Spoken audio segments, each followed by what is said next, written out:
মশলা নিয়ে বসে আছি। অনেক আপু ভাইয়াদের প্রশ্ন যে আমরা এই মশলা নিজেরা তৈরি করি কিনা, ফ্যাক্টরি দেখতে চাই।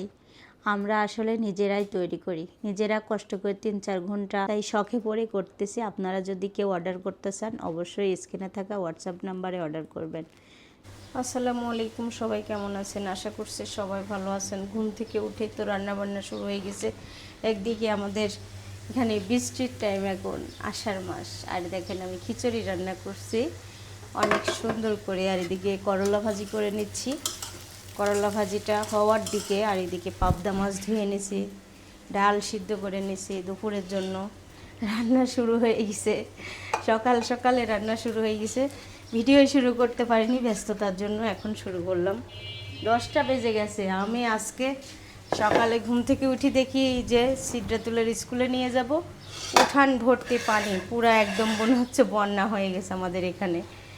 তারপর আর স্কুলে নিয়ে যাইতে পারলাম না, না নিয়ে যাই, একটু শুয়েছি, শুয়ে ঘুমাই গেছি।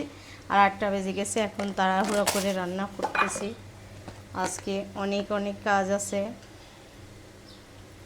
মাছে হলুদ লবণ মেখে নিচ্ছি, এই যে আমাদের পেঁয়াজের হলুদ।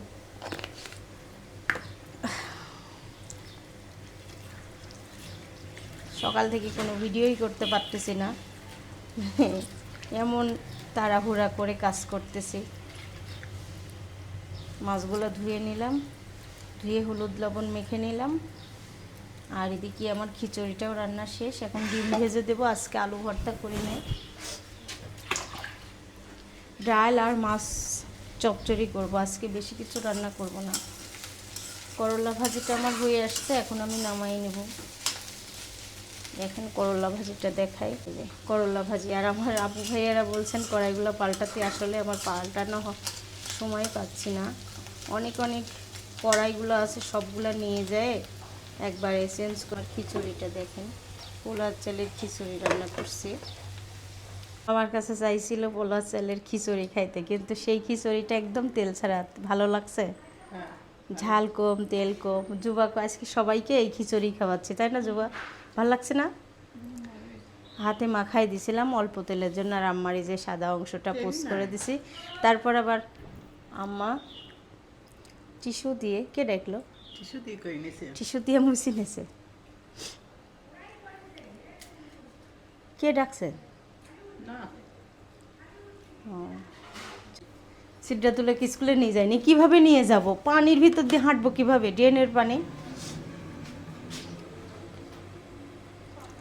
3বার উঠেছি, মনে করলাম 7টার সময় যদি বৃষ্টি কমে তাও যাব। আমাদের পেঁয়াজের ঘিগুলা সব হুজুররা দেখছে, ভালোই লাগতেছে। আজকে আবার এক হুজুর অর্ডার দিছে। এখন আপনাদের ভাইয়ার গল্প হচ্ছে। আপনাদের ভাইয়া অনেক কঠিন কাজ করতো আগে, রান্নাঘরে ক্লিন থেকে শুরু করে সব কিছু এখনও করে, রান্না করে। যে জীবনে 1 গ্লাস পানি ভরে খায়নি, সে এখন অনেক অনেক রান্না শিখে গেছে। হ্যাঁ, ইতালিয়ান রান্না সে শিখে গেছে। ভাইয়ার সাথে একটু কথা বললে ভালো হয় মনে হয় ও। হ্যাঁ, আমি সেই কথাটাই বললাম। একটু টেনশন দেখলাম, এই জন্য। আবার 2টার সময় এসে অন্য চাকরি করতে পারবে। কাছে আমি 2টার পরে এসে আবার আর এক জায়গায় ডিউটি ধরতে পারবো, একবেলা হোটেলে কাজ করতে পারবো, যেমন হাকিম ফুবা করে। আমার ডাল রান্না শেষ গল্প করতে করতে। কালকে রান্না করতে দেখলাম, হ্যাঁ হ্যাঁ, তেল কম একদম।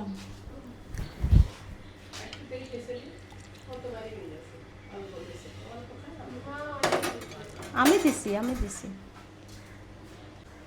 খাতে দিচ্ছে না। এখন আম্মার জন্য মাছের মশলা দিয়ে আজকে পাবদা মাছ রান্না করব। পাবদা মাছটা রেডি করে রাখছি, ধুয়ে হলুদ লবণ দিয়ে। আর বাংলাদেশে প্রচুর পরিমাণ বৃষ্টি হচ্ছে সব এলাকায়, শুধু আমাদের এলাকায় না।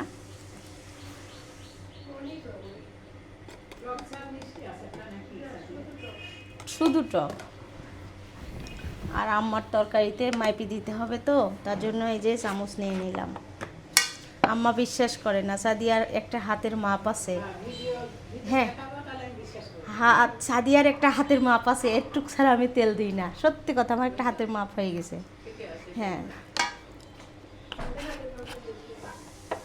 হাতের মাপটাই আমি বেশি বুঝি। আর পাবদা মাছে একটু তেল তেল তেল বেশি দিয়ে আর পেঁয়াজ বাটা বেশি দিয়ে রান্না করলে অনেক মজা হয়। পেঁয়াজ বাটা দিছি।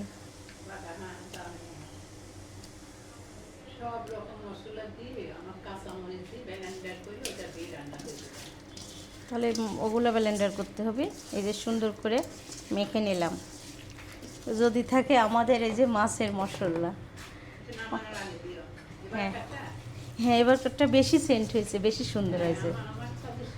এত সুন্দর ঘ্রাণ বের হয়েছে, আমি মা খাচ্ছি আর শুকতেছি। মাছের মশলা এই যে আমাদের জন্য একটু লাল লাল করে ঝাল ঝাল করে পাবদা মাছের মাখানো তরকারি বানাচ্ছি আলু দিয়ে। এখন আমি একটু পানি দিয়ে দেব। এত সমস্যা হচ্ছে কাজ করতে, হাতটা কি জন্যে ঘাড়ের নিচে দিয়ে ঘুমাইছিলাম, দিয়ে আমার এখন এত কষ্ট হচ্ছে। তাড়াহুড়া করে কাজ করতেছে, তার উপরে মাখায় বসায় দিলাম। ফুটে উঠলে মাছগুলা দিয়ে দেব। এখানে মাছগুলো মেখে রাখছি সুন্দর করে। আর একটা ছোট মাছ ধুয়ে নেব, তার জন্য এখন ঝুড়ি লাগবে। গরমও লাগতেছে বাবা। কয়দিনের জন্য যাচ্ছ? হ্যাঁ, নানি বাড়ি যাচ্ছে। দেখেন সাবা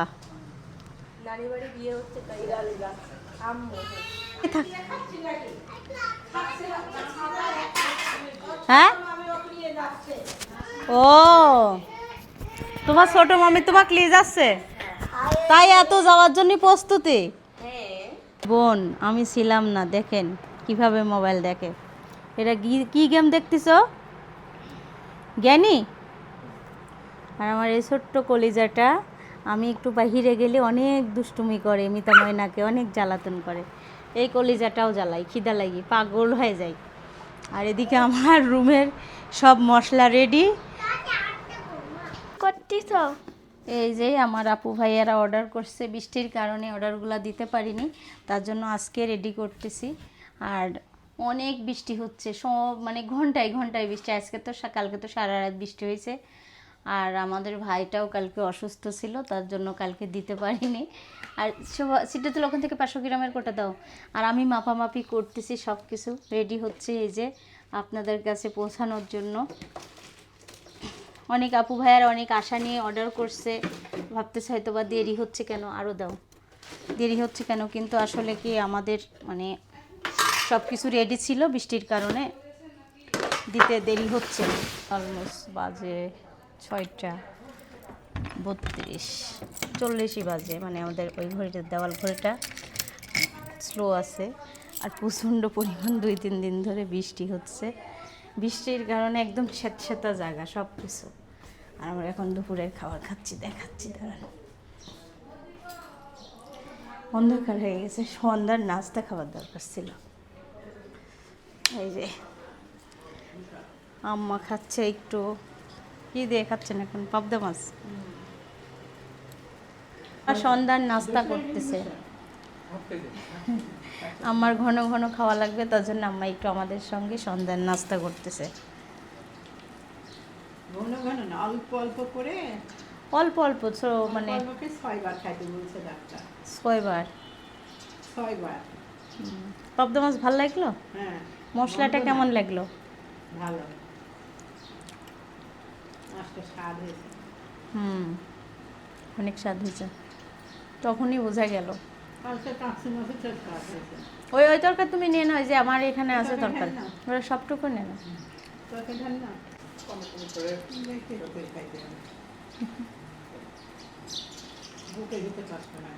বেশি খাইলে কষ্ট হয়,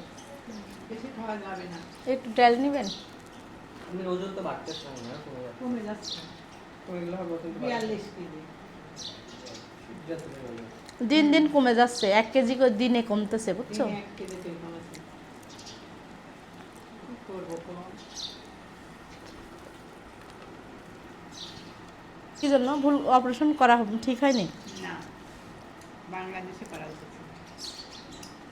তাই আমি তো বাংলাদেশেই করতে চাইছিলাম। ইন্ডিয়া তো আপনার অনেক হাই প্রফেশনাল, ওখানে বিভিন্ন দেশ থেকে চিকিৎসাটা তো অনেক ভালো।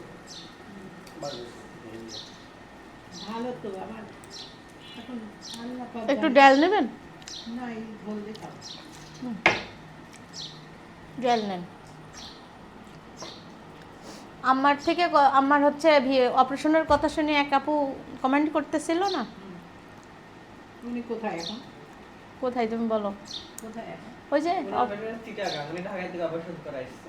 ঢাকায় থেকে। ঢাকায় থেকে অপারেশন করার পরে উনি এখন ভাবতেছিল অপারেশন করে থেরাপি নিতে হবে কি হবে না। যদি ক্যান্সারটা থেকে যায় তাহলে তো ঠিকই নিতে হবে, বুঝছো? ক্যান্সার যদি থেকে যায় তাহলে থেরাপি দিবে যে কোনো মানুষ। এখানে যে কি বলতেছে ডাক্তার? আমার বায়োপিকের ওখানে থেরাপি ছিল, ওটা নাকি সরি ক্যান্সার ছিল, ওখান থেকে বেশি জায়গায় ছড়ায় নাই, পুরো শরীরে যেখানে ছড়াইছিল ওটা অপারেশন করে কেটে ফেলছে। কেটে ফেলছে। ডাক্তারই বলে দিবি থেরাপি দেওয়া লাগবে। লাগবে কিনা। ডাক্তার এখন কইছে এখন আপনার উপর ডিপেন্ডেন্ট। একটা কথা, কোনো জন্য না। আমার যেমন ডাক্তার বলল যে আমার বায়োপসি রিপোর্ট আমার দেখাইল আর বললো যে আপনার বায়োপসিতে কোনো ক্যান্সার নাই, আপনার ক্যান্সার আমরা সমলে উঠে দিয়েছি, যেখানে ছিল ক্যান্সার আপনার থেরাপি আর কিছু দেওয়া লাগবে না। আয়, আয় ভাত খাই না, আয়। আমরা বুড়ির জন্য পিঙ্ক কালার থালি আনছো? ওই দেখো পিঙ্ক কালার, অথচ বলতেছে এটা পিঙ্ক কালার, তার মানে এটাও পছন্দ হয়েছে। সন্ধ্যার সময় আমার সব চা খাচ্ছি। আমার তো দর্শক খালি আমার খাওয়ার ভিডিও দেখে, বুঝছো, কাজের ভিডিও। আমি আসলে জানো এই আজকে এই কথাটা বলবো, মানে আমার গায়ে সোরিয়াসিস নামে একটা চর্মরোগ আছে, সেজন্য আমি মানে পাতলা জামা কাপড় পরে থাকি, তো এই জন্য ওই কাজের সময় আমি দেখাই না কাউকে। আর খাওয়ার সময় একটু গোসল মোসল করে ঠান্ডা মান্ডা লাগে, তখন দেখা যাচ্ছে একটা জামার অভাব নাই আমার, অনেক জামা আমার, মানে ছোটোবেলাতে জামারই শখ বেশি। আর এখনকার মেয়েদের তো জামার কোনো ইয়ে নাই, বুঝছো, জামার হলো গা শেষ নাই। দেখ আন্টিরা মনে করে যে আন্টি খালি খাবার সময় থাকে, কাজের সময় থাকে না, এটা না। যাই হোক, চাটা কেমন হয়েছে? হ্যাঁ,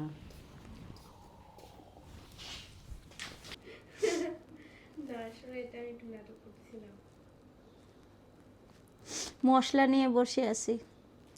অনেক আপু ভাইয়াদের প্রশ্ন যে আমরা এই মশলা নিজেরা তৈরি করি কিনা, ফ্যাক্টরি দেখতে চাই। আমরা আসলে নিজেরাই তৈরি করি, নিজেরা কষ্ট করে 3-4 ঘন্টা সময় দিয়ে নিজেরা মশলা বানাই, নিজেরা ভাজি, না খেয়ে না দিয়ে এগুলা কাজ করি। আমার এটা শখ, বিজনেস করার আসলে আমার শখ, তাই শখে পড়ে করতেছি। আপনারা যদি কেউ অর্ডার করতে চান অবশ্যই স্ক্রিনে থাকা হোয়াটসঅ্যাপ নাম্বারে অর্ডার করবেন, পেয়ে যাবেন। সব রকম মশলা আছে এখানে। আর এই বছরে আলহামদুলিল্লাহ অনেক অনেক মসুর বিক্রি হয়েছে, তার মধ্যে শেষ বছরের মসুর যদি আপনারা নিতে চান অবশ্যই অর্ডার করবেন। হ্যাঁ হ্যাঁ, সব রকম মশলা আছে। আর আমাদের একদম মরিচের গুঁড়াগুলা মানে সম্পূর্ণ রোদে দিয়ে শুকানো মরিচ, একদম সুন্দর করে সব কিছু, মানে শুকনা ঝনঝনে জিনিস। আর সেন্টই অন্যরকম। আপনারা যদি কেউ নিয়ে থাকেন, আমাদের আপু ভাইয়ারা অনেক অনেক নিয়েছে, তারা যদি নিয়ে থাকেন অবশ্যই কমেন্টে জানাবেন আর রিভিউ দিবেন যে ভালো কিনা। আর এই যে হ্যাঁ, অনেকেই বলেন। আর এই যে ঘিটা অনেক মজাদার ঘি, হ্যাঁ, পাবনার গাওয়া ঘি। আর এই যে মাছের মশলা দিয়ে আজকে মাছ রান্না করছিলাম, এত মজা হয়েছিল আমি নিজেই কল্পনা করতে পারছি না। আমাদের আত্মীয় স্বজন যে যেখানে আছে সবাই বাসার থেকে এসেও নিয়ে যাচ্ছে। আজকে আমি বাসায়ও 3 জনাকে দিয়েছি, যে তারা অনেক অনেক সেন্টে পাগল হয়ে যাচ্ছে, দিতে হবে, তার জন্য আজকে দিয়ে দিছি। আর আজকে মসুর আলহামদুলিল্লাহ আমি এইমাত্র 7 কেজি মসুর মানে প্যাকেটিং হয়েছে, আরও 3 কেজি যাবে। আর এখানে আমি মশলা নিয়ে আসি, প্যাকেটিং হবে এইগুলা। এই যে লাল মরিচের গুঁড়া, এটা দিয়ে যদি এখন এই যে জাম্বুরা আর হচ্ছে আছে কি আমরা মাখানো যায়, যা মজা। আমি একটা ভিডিও বানাইছি, কিন্তু দুঃখের বিষয় ভিডিওটা ছাড়তে পারি নাই। ভিডিওটা দেখলেই বুঝতে পারবেন, আমার এখনই জিহ্বায় পানি এসে যাচ্ছে, খেতে মন চাচ্ছে সত্যি সত্যি। এখন এখন বাজে রাত 11:30 আর আমার রুমের অবস্থা দেখেন। এদিকে আমি মসুর গাইছি ভিজা রাখলাম সকালের নাস্তার জন্য, আর সারা বুড়ি অনেক নোংরা করতেছে, অনেক অত্যাচার করতেছে, আর আমরা যেন সবার জন্য ভালো যাই, কিন্তু আমার অনেক আজকে ঘুমাইতে মন চাচ্ছে, কিন্তু ঘুমটা যেন কেমন হবে জানি না। দেখেন এগুলা কি অত্যাচার। মানে সব পার্সেলগুলো রেডি করা হয়েছে, আজকে সবগুলাই চলে গেছে, এই 4টা মাত্র রাত হয়ে গেছে, ওই জন্য আর দিতে পারিনি, কালকে সকালে অবশ্যই দিয়ে দেবো। সবাই ভালো থাকবেন, সুস্থ থাকবেন, আমাদের সঙ্গে থাকবেন। আল্লাহ হাফেজ। আরেকটা কথা, আপনারা যদি আমার থেকে অন্য অন্য মশলা এগুলো ছাড়া যেগুলো নিচ্ছেন তার থেকেও যদি অন্য অন্য জিনিস চান তাহলে বলবেন অবশ্যই কমেন্টে এসে, আর অবশ্যই মশলা খেয়ে ওই রিভিউ দিবেন। আল্লাহ হাফেজ।